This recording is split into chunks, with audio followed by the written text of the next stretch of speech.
আসসালামু আলাইকুম। প্রিয় দিনদার ইমানদার পরহেজগার মুত্তাকি মুমিন মুসলমান ভাই ও বোনেরা, আমি আল্লাহর নামের শপথ করে বলছি, এই একটি মাত্র দুরূদ আপনার অতীত জীবনের সমস্ত গুনাহ মুছে দেবে।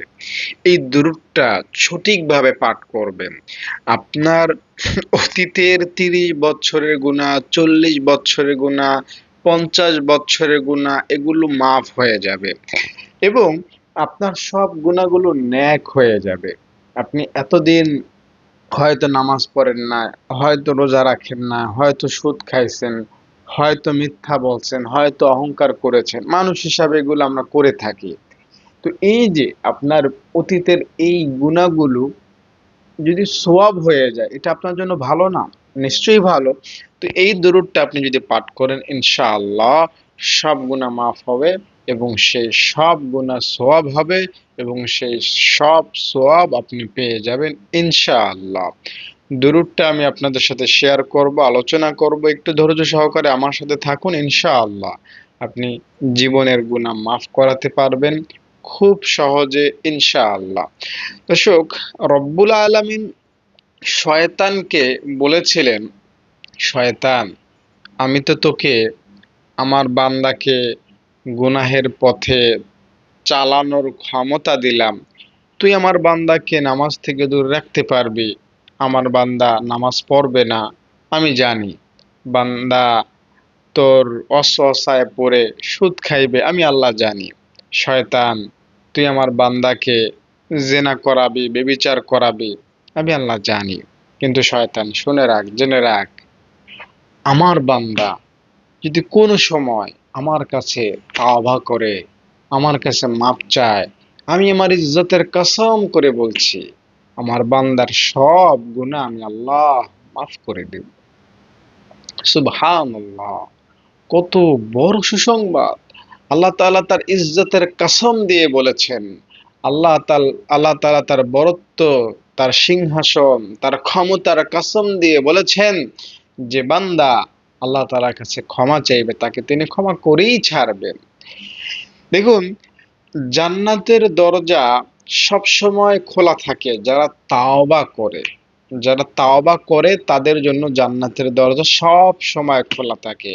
তাই আপনি যদি তাওবা করতে পারেন, অর্থাৎ মাপ চাইতে পারেন, তাহলে আপনি যেই হন, যাই হন, যেখানেই থাকেন, যত বড় গুনাহগারই হন না কেন, কোনো ব্যাপার না, আল্লাহ আপনাকে মাফ করবেন এবং আপনাকে আল্লাহ জান্নাত দিবেন। দেখুন, একটা ঘটনা আপনাকে শোনাই। একটা লোক আহ, নিজেকে ভালো মনে করত। আমি অনেক ভালো, পরহেজগার, নামাজ পড়ি, এই সে কত কিছু করি। আর একটা লোক ভালো ছিল না, নামাজ পড়তো না, গাঞ্জুট্টি মার্কা ছিল, হ্যাঁ, মদখোর টাইপের ছিল, খারাপ দুশ্চরিত্র লোক ছিল। তো তাকে দেখে সে বলল, আরে তুই জাহান্নামে যাবি, এত মদ খাস, এত আল্লাহ তাআলাকে ভুলে থাকিস, নামাজ রোজা নাই, তুই জাহান্নামে যাবি। তো এই কথাটা আল্লাহ তাআলার কাছে ভালো লাগে না। এই দুইজনই একটা সময় মারা গেল এবং যে খারাপ ছিল দুনিয়াতে, তাকে আল্লাহ তাআলা মাফ করে জান্নাত দিলেন। এবং যে দুনিয়াতে ভালো ছিল, সমাজের কাছে বাস্তবিকভাবেও যে ভালো ছিল, আল্লাহ তাআলা তার উপর রাগ হয়ে তাকে জাহান্নামে পাঠায় দিলেন। এখানে কাহিনীটা কি হলো? যে ভালো ছিল, সে আসলেই ভালো ছিল, কিন্তু অন্য একটা বান্দা সম্পর্কে খারাপ আচরণ করেছে, খারাপ ধারণা করেছে যে তোকে আল্লাহ মাফ করবে না। আর এটা আল্লাহ তাআলা পছন্দ করেন না। যে আমি আমার বান্দাকে মাফ করব কি করব না, সেটা তোমাকে বলার ক্ষমতা কে দিল? সেটা তুমি কিভাবে বুঝলা, কিভাবে জানলা? তো আল্লাহ তাআলার কাছে যেই ক্ষমা চাইবে, আল্লাহ তাআলার কাছে সেই ক্ষমা পাইবে। আপনি যদি নামাজ না পড়ে থাকেন, আল্লাহ তাআলার কাছে এই দুরূদটা পড়ে আজকে ক্ষমা চাইবেন আমার সাথে, আল্লাহ তাআলা আপনাকে মাফ করে দেবেন ইনশাআল্লাহ। আপনি যদি সুদখোর হয়ে থাকেন, আপনি আজকে মাপ পায়ে যাবেন ইনশাআল্লাহ। আপনি এতদিন হয়তো মিথ্যা বলেছেন, এখন আপনি দুরূদটা পড়ে তাওবা করেন, আল্লাহ আপনাকে মাফ করবেন। আপনি যদি মনে করেন যে আমার গুনাহ অনেক বড়, তবুও আপনাকে আল্লাহ তাআলা ক্ষমা করবেন। আপনি হয়তো দাড়ি রাখেন না, ক্লিন শেভ করেছেন, সারা জীবন এখন আপনি ভাবছেন এত বড় গুনাহ কি আমার মাফ হবে? হ্যাঁ, এই দুরূদটা তাওবার নিয়তে পড়বেন, আল্লাহ তাআলা আপনাকে মাফ করে দিবেন। আপনি হয়তো বোরকা না পরে বেপরদায় চলাফেরা করেছেন, পরপুরুষের সাথে দেখা দিয়েছেন, এগুলো অনেক বড় গুনাহ। তো আপনি এখন তাওবা করতে চান, মাফ পাইতে চান, আমার সাথে এই দুরূদটা পড়বেন, আল্লাহ আপনাকে মাফ করে দিবেন। যেই হন, যেখানেই থাকেন, যে বয়সেরই হন, নারী হন চাই পুরুষ হন, আলেম হন চাই আলেম না হন, শিক্ষিত হন চাই অশিক্ষিত হন, বাংলাদেশে থাকেন আর বাহিরে থাকেন, আমি গ্যারান্টি সহকারে বলছি, শুধুমাত্র ভুং ভাং একজন থেকে শুনলাম আর আপনাকে বলে দিলাম না, এমন কথা আমি বলি না, বলছি না, বরং আমি এই কথাটা ভরসা দিয়ে বলছি। হুম, ভরসা বোঝেন, গ্যারান্টি দিয়ে বলছি। হ্যাঁ, অবশ্যই আপনার গুনাহ মাফ হবে ইনশাআল্লাহ। যেই নিয়মে এই দুরূদটা পড়তে বলবো সেভাবে যদি আপনি পড়তে পারেন, ইনশাআল্লাহ আপনার অতীতের সব গুনাহ আল্লাহ মাফ করবেন এবং সব গুনাহ আল্লাহ তাআলা আপনাকে সওয়াব হিসাবে দান করে দিবেন। দুরূদটা এখনই আমি বলবো, তার আগে অনুরোধ করবো আপনাদের কাছে, আপনারা এই ভিডিওটিতে একটা লাইক করবেন এবং কমেন্ট বক্সে সবাই লিখবেন আমিন, এবং সবাই সাল্লাল্লাহু আলাইহি ওয়াসাল্লাম এই দুরূদটা লেখার চেষ্টা করবেন। ইনশাআল্লাহ আমি দোয়া করি আপনাদের জন্য, আল্লাহ তাআলা আপনাদের মনোবাসনা পূরণ করে দেন, আমিন। তাই সবাই আমিন লেখেন এবং যদি পারেন সাল্লাল্লাহু আলাইহি সাল্লামের দুরূদটাও কমেন্ট বক্সে লেখেন। তো আমি এখন আপনাদেরকে যে দুরূদটার কথা বলবো, এই দুরূদটা আপনাদের কাছে পরিচিত, আপনারা জানেন হয়তো, কিন্তু এই দুরূদটার পাওয়ার বা ক্ষমতা সম্পর্কে অতটা আপনাদের জানা নাই। ক্ষমতা বা পাওয়ার বা ফজিলত সম্পর্কে জানা থাকলেও হয়তো আপনার আমল করতে মনে চায় না। দেখুন, সুস্বাস্থ্যকর যে সকল খাবার, এগুলো আমরা সবাই জানি। মধু, কালোজিরা বা যে সকল খাবার প্রসেস হয় না, সরাসরি প্রকৃতি থেকে পাওয়া যায়, সেগুলো খাওয়া শরীরের জন্য উপকারী, কিন্তু এগুলো আমরা কয়জন খাই? জানি সবাই, কিন্তু মানি না। ওই পোড়া তেলের ভাজা, ওই রেস্টুরেন্টের খাবার, হ্যাঁ, এই সেই খাবার খেয়ে আমরা অভ্যস্ত, যেগুলো আমাদের শরীর মেনে নিতে চায় না। তো আমরা আমল সবাই জানি, কিন্তু মানি না। খাবার কোনটা ভালো সেটা সবাই জানি, কিন্তু খাই না, ঠিক না? তো এখন আপনাকে সিদ্ধান্ত নিতে হবে যে আমি আমল করবই। দুরূদটা আমি এখন যে দুরূদটা হুজুরের মুখ থেকে শুনবো, এই দুরূদটা আমি আমল করবই আমার অতীত জীবনের গুনাহ মাফের আশায়। ঠিক আছে? এই কথাটা আপনি মনে রাখবেন, তাহলে আপনার আমল করতে ভালো লাগবে। তা না হলে মনে হবে আরে এটা আবার কেমন দুরূদ? এটা তো জানি, এর মধ্যে আর কি আছে? তাই এই ধারণা অন্তর থেকে দূরে নেন, কারণ দুরূদটা এখনই আমি বলছি। দুরূদটা হলো আল্লাহুম্মা সাল্লি আলা মুহাম্মাদিন নাবিয়্যিল উম্মিয়্যি ওয়া আলা আলিহি ওয়া আসহাবিহি।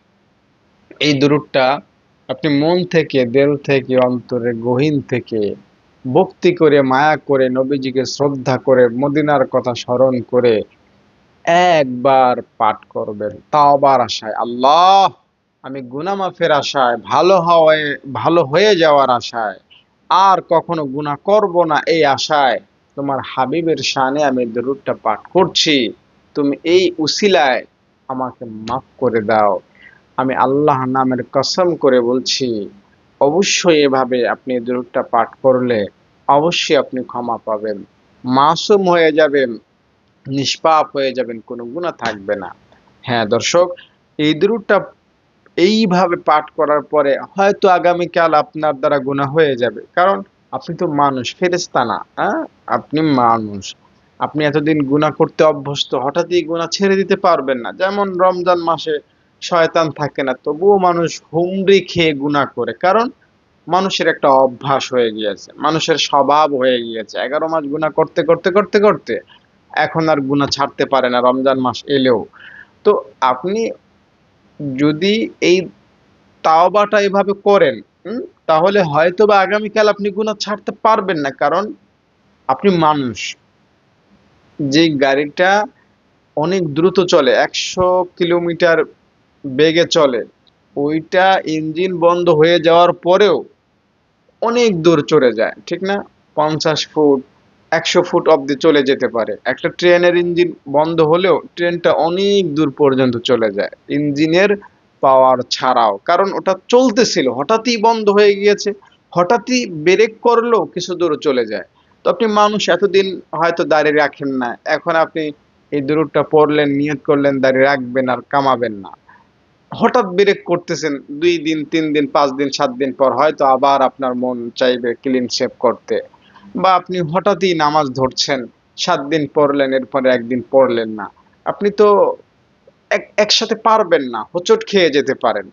তাই ভয়ের কোনো কারণ নাই। আপনি অনেকেই এই ভাবনাটায় ভাবেন বা এই ভাবনাটায় থাকেন যে হুজুর ঠিকই তো বলেছেন, এই কথা তো আমরাও জানি যে তাওবার নিয়তে আল্লাহ তাআলার কাছে ক্ষমা চাইলে আল্লাহ তাআলা অতীত জীবনের গুনাহ ক্ষমা করে দেন, কিন্তু আমি যদি কালকে গিয়ে বা 2 দিন পরে গিয়ে আবার গুনাহ করি, তখন আল্লাহ তাআলা তো বেশি নারাজ হবেন। না না না ভাই, আল্লাহ তাআলার সিস্টেমটা কিন্তু এমন না। আপনি দেখুন, আপনি আজকে মাপ চাইলেন এই দুরূদটা পড়ার মাধ্যমে, এরপরে যদি 2 দিন 3 দিন পর আবার গুনাহ হয়ে যায়, আপনি আবার মাপ চাইয়া নিবেন। ঠিক আছে? ধরুন আজকে শনিবার, আপনি আজকে দুরূদটা পাঠ করলেন তাওবার আশায়, তাহলে আপনার অতীত 60-70 বছর গুনাহ মাফ হয়ে গেল। এখন রবিবার সোমবার 2 দিন আপনি ভালোভাবে কাটাইলেন, মঙ্গলবার গিয়ে আপনি আবার গুনাহ করলেন, যে কোনো গুনাহ আপনি আপনার সেক্টরে যেই গুনাহগুলো করেন সেগুলো করে ফেললেন, একটা খারাপ ভিডিও দেখলেন বা একটা খারাপ কথা বললেন, বা আপনি নামাজ পড়লেন না, কাজা করলেন, একটা গুনাহ হয়ে গেল, তখন আপনার করণীয় মঙ্গলবার বিদায়ের আগেই, আপনি তো শনিবার তওবা করেছেন, রবিবার সোমবার ভালোভাবে কাটাইছেন, যেহেতু মঙ্গলবার গুনাহটা হয়ে গিয়েছে, তাই মঙ্গলবার বিদায়ের আগে আবার আল্লাহ তাআলার কাছে মাপ চাইবেন, আল্লাহ আজকে গুনাহ হয়ে গিয়েছে, আমাকে তুমি মাফ করে দাও। ঘুমের আগে বা যখন গুনাহটা হয়ে যাবে তখন আল্লাহ তাআলার কাছে আপনি মাপ চাইয়ে নিলেন। এভাবে আপনার প্রতিদিন যদি গুনাহ হয়, প্রতিদিন আপনি মাপ চাইবেন, আপনি প্রতিদিন গুনাহ করবেন, প্রতিদিন আল্লাহ তাআলার কাছে মাপ চাইবেন, আল্লাহ তাআলা মোটেও নারাজ হবেন না ইনশাআল্লাহ। আল্লাহ তাআলা মোটেও আপনার প্রতি গোস্সা করবেন না, বরং আল্লাহ তাআলা আপনাকে ভালোবাসতে শুরু করবেন। কারণ কি জানেন? যারা আল্লাহ তাআলার কাছে বেশি বেশি মাপ চায়, আল্লাহ তাআলা তাদেরকে ক্ষমা করেন, তাদেরকে ভালোবাসেন। তাওয়াবিন যারা, যারা তাওবা করে বারবার, যারা ক্ষমা চায় বারবার, আল্লাহ তাআলা এমন বান্দাকে অনেক বেশি ভালোবাসেন। ঠিক আছে? তাই ভয়ের কোনো কারণ নাই।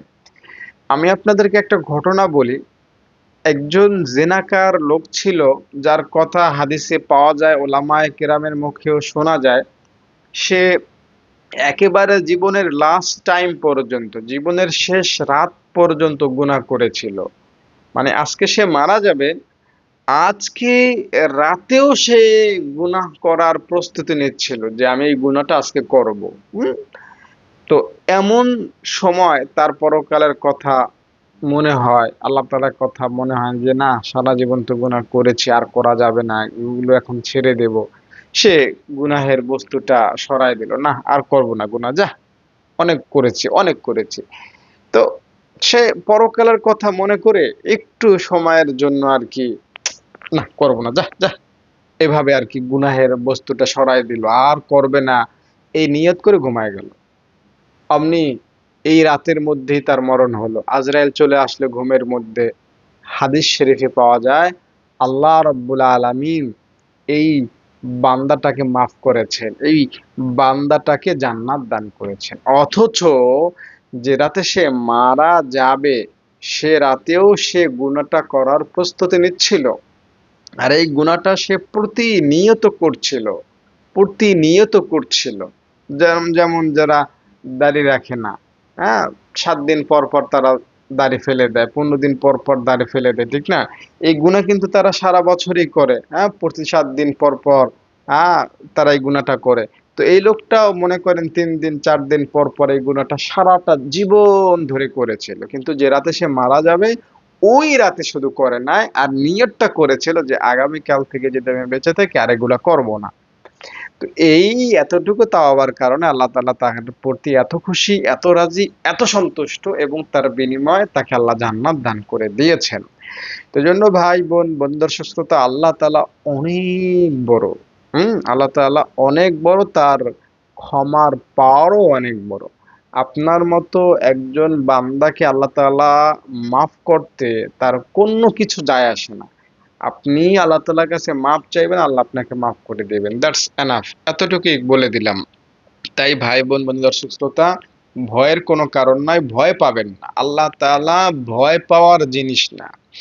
দেখুন আল্লাহ তাআলা যদিও ভয় পাওয়ার জিনিস, আল্লাহ তাআলাকে ভয় করতে হবে, তবে আল্লাহ তাআলাকে ভয়ের চাইতে ভালোবাসাটা বেশি বুঝতে হবে। যেমন আপনি আপনার মাকে ভয় পান, বাবাকে ভয় পান, হ্যাঁ অবশ্যই ভয় পান, কিন্তু মা বাবাকে ভয়ের চাইতে ভালোবাসাটা বেশি কাজ করে। হ্যাঁ, আমি আমার মাকে ভালোবাসি, আমার মাও আমাকে ভালোবাসে, আমি আমার বাবাকে ভালোবাসি, আমার বাবাকে আমি ভয়ও করি, কিন্তু ভয়টা তুলনামূলক কম, ঠিক না?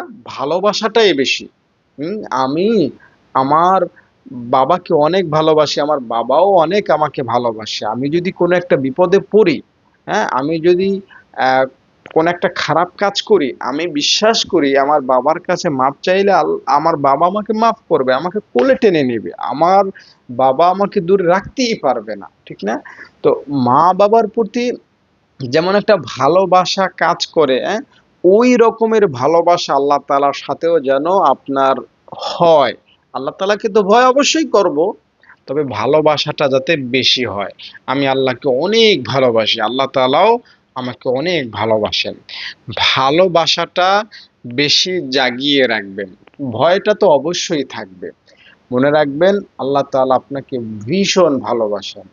আল্লাহ তাআলা যত বড়, তার ক্ষমার পাওয়ারও তত বড়। তার কাছে আপনি ক্ষমা চেয়ে তাকে কখনোই কখনোই বিরক্ত করতে পারবেন না। আমি যদি আপনার কাছে একবার অন্যায় করি, দুইবার অন্যায় করি, তিনবার অন্যায় করি, আপনি বিরক্ত হয়ে যাবেন, মাপ চাইলেও বিরক্ত হয়ে যাবেন, আপনার হাতে পায়ে ধরে কান্নাকাটি করলেও আপনি বিরক্ত হয়ে যাবেন।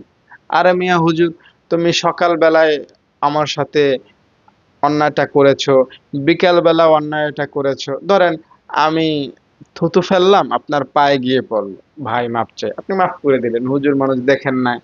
আবার দুপুর বেলায় থুতু ফেললাম, আপনার পায়ে গিয়ে পড়লো, মাপ চাই, হুজুর মানুষ মাফ করে দিলেন। আবার বিকেল বেলাও পায়ে আপনার থুতু ফেললাম, আপনি মাফ করে দিলেন। এভাবে কয়বার মাফ করবেন বলেন? আপনি বিরক্ত হয়ে যাবেন, আরে হুজুর এখান থেকে যাও না, বারবার একই অপরাধ করছো, আবার মাপ চাচ্ছ, এখান থেকে যাও। আপনি আমাকে ধমক দিয়ে তাড়িয়ে দিবেন, ঠিক না? কিন্তু এই একই রকমের পাপ যদি আরশের মালিকের সাথে আপনি করেন, তিনি কখনই বিরক্ত হবেন না। আপনি সকালবেলায় সকালবেলায় মোবাইলে ধরেন একটা সিনেমা দেখলেন, আল্লাহ তাআলার কাছে মাপ চাইলেন, আল্লাহ মাফ করে দিলেন। দুপুর বেলায় আবার একটা নাটক দেখলেন, আল্লাহ তাআলার কাছে মাপ চাইলেন, আল্লাহ আপনাকে মাফ করে দিবেন। বিকেল বেলায় আপনি একটা গান শুনলেন, আল্লাহ তাআলার কাছে মাপ চাইলেন, আল্লাহ আপনাকে মাফ করে দিবেন। সন্ধ্যাবেলায় আপনি আর একটা খারাপ ভিডিও দেখলেন, আল্লাহ তাআলার কাছে মাপ চাইলেন, আল্লাহ আপনাকে মাফ করে দিবেন। আর রাত্রে বেলায় আবার ঘুমের আগে ফেসবুকে বা ইউটিউবে নারীদেরকে দেখলেন, পরপুরুষকে দেখলেন, গুনাহ হলো, আপনি ঘুমের আগে মাপ চাইলেন, আল্লাহ মাফ করে দিবেন। আল্লাহ কখনো বলবেন না যে বান্দা সকালে মাপ চাইলি, দুপুরে মাপ চাইলি, বিকালে মাপ চাইলি, সন্ধ্যায় মাপ চাইলি, আবার রাতে ঘুমের আগেও গুনাহটা করলি। না, এটা আল্লাহ তাআলা বলবেন না। আল্লাহ তাআলা যত বেশি ক্ষমা করতে পারেন তার কাছে তত বেশি ভালো লাগে। তাই মূল কথা, মাদ্দা কথা, আসল কথা, সাচ্চা কথা, সত্য কথা, আপনি আল্লাহ তাআলার কাছে মাপ চাইলে তিনি খুশি হন, আপনাকে মাফ করতে পারলে আল্লাহ তাআলার কাছে ভালো লাগে। তাই আপনি কখনোই আল্লাহ তাআলাকে বিরক্ত করতে পারবেন না ক্ষমা চাওয়ার মাধ্যমে। তাই বেশি বেশি ক্ষমা চাইবেন, রবের কাছে বেশি বেশি মাপ চাইবেন। আমরা এখন একটু ক্ষমা চাইবো রবের কাছে, সবাই আমিন আমিন বলবেন, আল্লাহুম্মা আমিন।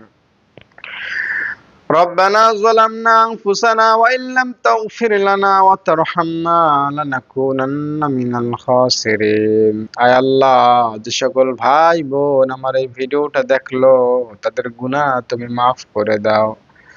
যারা আমার এই ভিডিওটিতে লাইক করলো, কমেন্টে আমিন লিখলো, আল্লাহ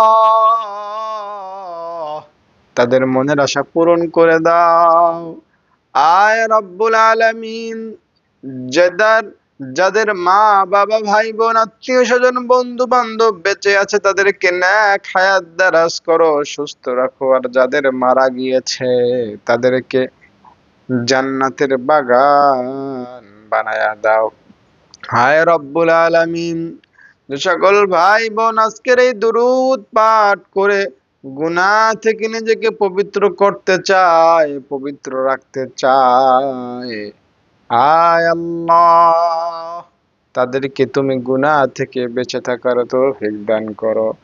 আল্লাহ আজকে যে দুরূদটা বললাম, আল্লাহ আমার যে সকল ভাই বোন দুরূদটা শুনলো, আমল করার নিয়ত করলো, আল্লাহ যেই আমলটা করবে যেভাবেই করুক আল্লাহ তোমাকে খুশি করার জন্যই করবে।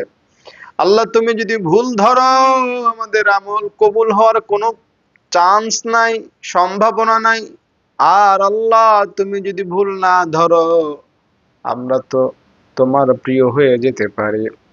তাই আল্লাহ অনেক মা হয়তো আছে যারা এই দুরূদটা সঠিকভাবে পাঠ করতে পারবে না, অনেক মুরব্বী বাবাজান হয়তো আছেন যারা এই দুরূদটা যে নিয়মে বললাম সেই নিয়মে পাঠ করতে পারবে না।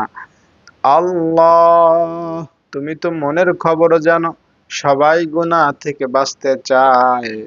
তাই যে এই দুরূদটা মুখে আনলো, চাই যেভাবেই পড়ুক যেখানে বসেই পড়ুক, আল্লাহ তুমি গফুরুর রহিম, তুমি তাদেরকে মাফ করে দিও। সুবহানা রাব্বিকা রাব্বিল ইজ্জাতি আম্মা ইয়াসিফুন ওয়া সালামুন আলাল মুরসালিন বিরহমাতিকা ইয়া আরহামার রাহিমিন। প্রিয় দর্শক, আশা করি ভিডিওটি আপনাদের কাছে ভালো লেগেছে। যদি ভালো লেগে থাকে লাইক করবেন, কমেন্টে আমিন লিখবেন। আর আপনারা যদি আমাদের মাদ্রাসায় দান করতে চান আমাদের সাথে যোগাযোগ করবেন 013-1730-5156 এই নাম্বারে। এখানে এতিম অসহায় ছাত্রীরা থাকে, খায়, পড়ে সম্পূর্ণ বিনামূল্যে। তাই আপনারা যোগাযোগ করবেন, ফোন করবেন, আপনারা অনুদান পাঠাবেন। বিস্তারিত জেনে ইনশাআল্লাহ। ভালো থাকেন। আসসালামু আলাইকুম।